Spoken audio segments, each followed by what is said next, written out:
എനിക്ക് ഗുണമാണ് ഞാൻ പറഞ്ഞത്. പണം കൊണ്ട് വിളിച്ചോടിയപ്പോഴത്തേക്ക് ഞാൻ പണം കൊണ്ട് പണം കല്ലെല്ലാം ഞാൻ ജീവിക്കുന്നത്. എനിക്ക് പണം വേണ്ടത് സത്യമല്ലേ? ആണെന്ന് സത്യമല്ലേ? നിൽക്കാതെ നിങ്ങൾ ഞാൻ നോക്കിയോ ഫേസ്ബുക്കിൽ എന്നെ ഫോട്ടോ എടുക്കാൻ പോവാ. നീ ഫേസ്ബുക്കിൽ ഇടല്ലേ, നാണം കെട്ടിയ ചാവും കേട്ടോ. എന്തിനാ അതാ പറഞ്ഞപ്പോൾ ചാവ് നിങ്ങൾ പോയി അതാണ് ഏറ്റവും നല്ലത്. ഏറ്റവും നല്ലത് നിങ്ങൾ ചാവുന്നതായിരിക്കും നല്ലത്. കൊച്ചുമണിയെ വിളിച്ചോടി പണക്കാർ എന്തൊക്കെയാണ് നമ്മുടെ ഈ കൊച്ചുകാലത്ത് നടക്കുന്നത് അല്ലേ?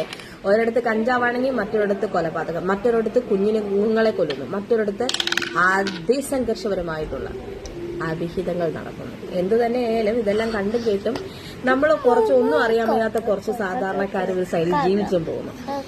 അപ്പോ കുറച്ച് നാളുകൾക്ക് മുമ്പ് സജന തന്നെ ഇപ്പൊ ഇന്നലെ ഫിറോസ് ഖാൻ കഴിഞ്ഞ ദിവസം പറഞ്ഞ അതേ സ്റ്റോറി തന്നെ വളരെ ഇച്ചിരിയൊക്കെ വ്യത്യാസം വരുത്തി കഴിഞ്ഞ ദിവസം സജിനയും ഈ സ്റ്റോറി തന്നെ നമ്മളുടെ മുമ്പിൽ വന്ന് അവതരിപ്പിക്കുകയുണ്ടായി. അതിനകത്ത് സജിന എടുത്തു പറഞ്ഞ എക്സ്ട്രാ കാര്യം പറഞ്ഞാൽ ഒരു പ്രായപൂർത്തിയാവാത്ത ഒരു പെൺകുട്ടിയെ പിന്നെ ഫിറോസ് ഖാൻ പീഡിപ്പിച്ചു എന്നുള്ളതാണ്. അതൊരു പോക്സോ കേസൊക്കെ ആവേണ്ട കാര്യങ്ങളാണ്. ഇത്രയും വലിയ കാര്യങ്ങളൊക്കെ ഉണ്ടായിട്ടും ഇപ്പോ ഫിറോസ് ഖാൻ അതിശക്തമായിട്ട് പ്രതികരിച്ചിരിക്കുകയാണ് സജിനയ്ക്ക് വേണ്ടിയിട്ട്, സജിനയ്ക്കെതിരായിട്ട്. അപ്പോ കഴിഞ്ഞ ദിവസങ്ങളിൽ സജിനയുടെയും അതായത് റസൂൽ പൂക്കുട്ടി നമ്മളെല്ലാം ഭയങ്കര ബഹുമാനത്തോടെ കണ്ടുകൊണ്ടിരുന്ന ഒരു വ്യക്തിയാണ്. പുള്ളിക്ക് വല്ല കാര്യം ഉണ്ടായിരുന്നോ ഈ ചാണാക്കുഴി വന്ന് ചാടേണ്ടതെന്ന് ആലോചിക്കുമ്പോൾ ഞാൻ ഇക്കാര്യത്തിൽ ബലമായി പേടിച്ചിരിക്കാനൊക്കെ എനിക്ക് തന്നെ വേണമെന്ന് ബലമായിട്ട് ഞാൻ സാധ്യതയുള്ള സമയത്ത് അവിടെ സന്തോഷത്തോടെ ഫിസിക്കൽ അറ്റാച്ച്മെന്റ് ആയപ്പോഴാണ് ഈ കുഞ്ഞായത്. അല്ലാതെ ഞാൻ നിങ്ങളെ പീഡിപ്പിച്ചോ, ഞാൻ നിങ്ങളെ മറ്റേ അബ്യൂസ് ചെയ്തോ, നിങ്ങൾ ഇരിക്കുന്ന സാധനം എടുത്തിട്ട് എന്റെ അടുത്ത് വെച്ചിട്ട് എനിക്ക് കുഞ്ഞുണ്ടാക്കാൻ പറ്റത്തില്ലല്ലോ. നിങ്ങൾ എനിക്ക് ഉള്ളിൽ തന്നോണ്ടായല്ലോ കുഞ്ഞുണ്ടായത്. പെണ്ണെന്ന് കേട്ടാൽ എന്താണ് ഇത്രയ്ക്ക് അങ്ങുള്ളത്? എനിക്കതാ മനസ്സിലാവാത്ത. ഇത്രയും ലൈംഗിക ദാരിദ്ര്യം ഉള്ള ഒരു നാട്ടിലാണോ?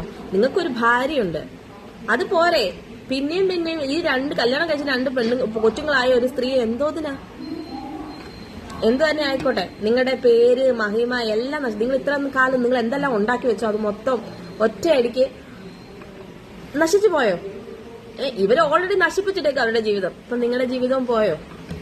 എന്തായിക്കോട്ടെ, നിങ്ങളുടെ ഓഡിയോ ലീക്ക് ആയിട്ടുണ്ട്. ഫിറോസ് ഖാനെതിരെ നിങ്ങൾ രണ്ടും കൂടെ കളിച്ച കളികളും സജിനയുടെ അപാര ധൈര്യം തരാം കേട്ടോ. പണത്തിന് വേണ്ടി എന്തും ചെയ്യും എന്ന് പറയുന്ന ആ ഒരവസ്ഥ വളരെ മോശകരമാണ്, പ്രത്യേകിച്ച് ഒരു സ്ത്രീ.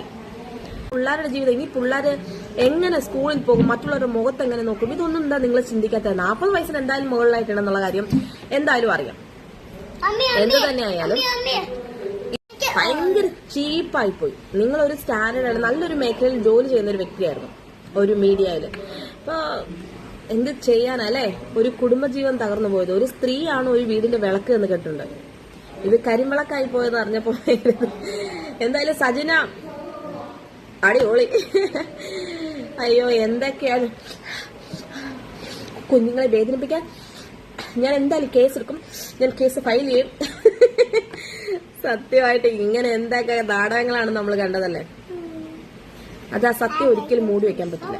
അതെന്നായാലും വെളിച്ചത്തിൽ വരിക തന്നെ ചെയ്യും. ദൈവത്തിന്റെ വിരലടയാളമുള്ള എല്ലാ സംഗതികളും എല്ലാ വിഷയത്തിന്മേലും ഉണ്ട്. അതൊന്ന് ഓർത്തുകൊള്ളാം.